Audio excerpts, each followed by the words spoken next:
There was a time when installing a game or using any app on your Android phone was the most fun thing ever.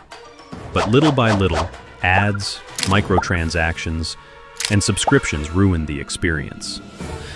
Out of all that frustration came Lucky Patcher, an app that promised to give freedom back to the user, but soon it became the worst headache for Google and for developers.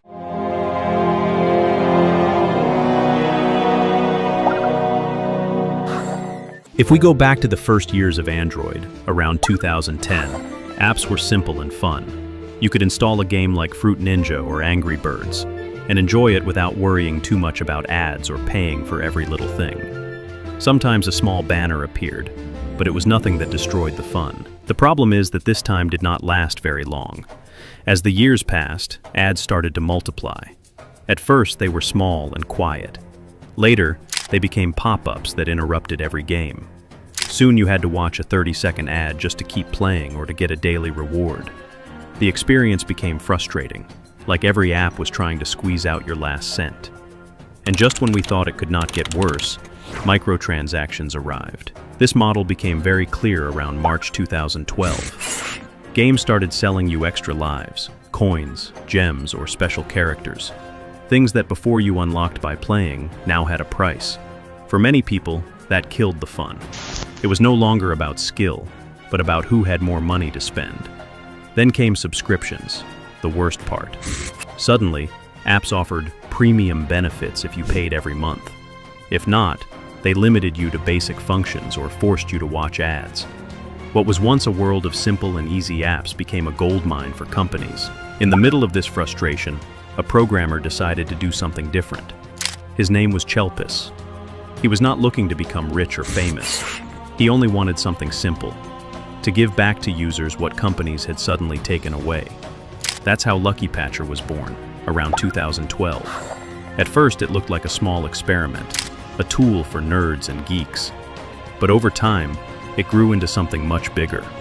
What it offered was tempting, and also very controversial. Lucky Patcher was an app that could remove ads, change permissions, clone apps, and even bypass license verification for paid apps. For millions of users, both kids and adults, it felt like magic. For companies, it was a nightmare and a direct hit to their income. Lucky Patcher was almost innovative, but how did it really work?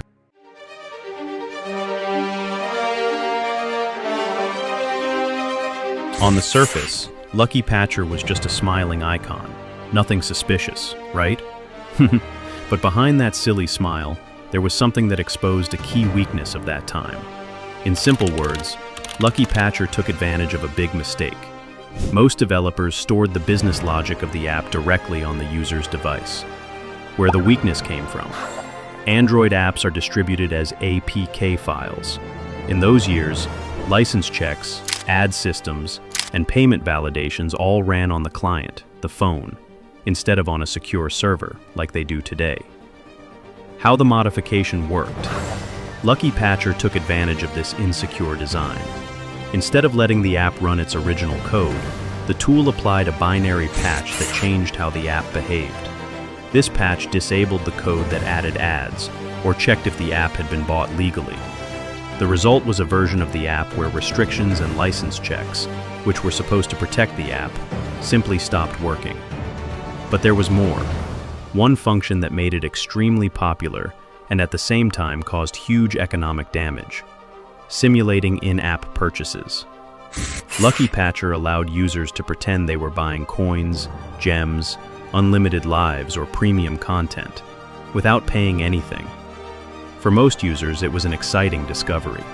But every fake purchase meant real money lost, especially for small developers, and, to a lesser degree, for big companies. This accelerated the conflict between Lucky Patcher and the industry, and this is where the real controversy began.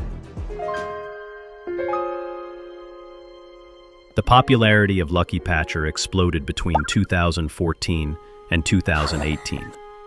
Forums like XDA Developers, Taringa, and dozens of YouTube channels were full of tutorials. If you had a rooted Android phone, you could use Lucky Patcher at its full potential. But as usually happens with things that are not very legal, fame came with problems. We can group them into four main ones. Google strikes back. First, Google started labeling Lucky Patcher as malicious software.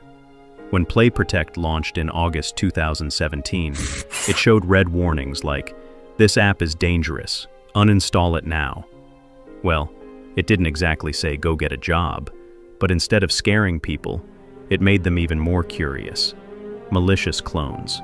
The Lucky Patcher craze caused dozens of fake versions to appear. People often didn't know if they were downloading the real app or a copy full of malware. The reputation of the original tools suffered because of these clones, even though the imitators were the ones to blame. Economic damage. While users celebrated, developers suffered, especially indie creators. For many small studios, microtransactions were the only way to keep their projects alive. But if people simulated purchases or got them for free, their income dropped. Some games had to shut down or fill themselves with even more ads to recover the money.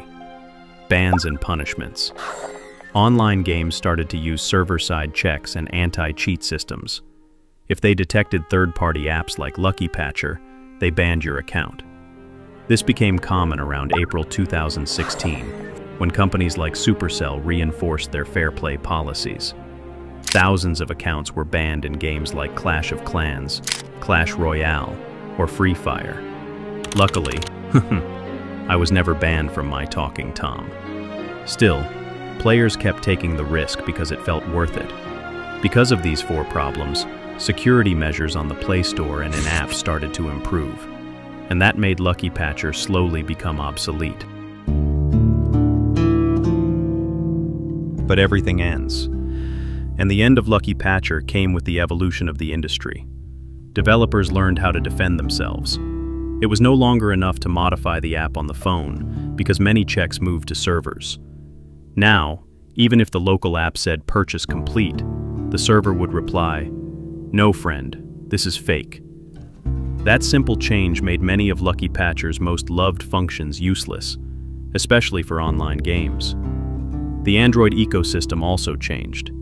Apps started being built with new technologies: Unity, Flutter, React Native, each with its own security systems. Lucky Patcher, created for a simpler time, could not keep up. On top of that, its bad reputation grew worse thanks to virus-filled clones.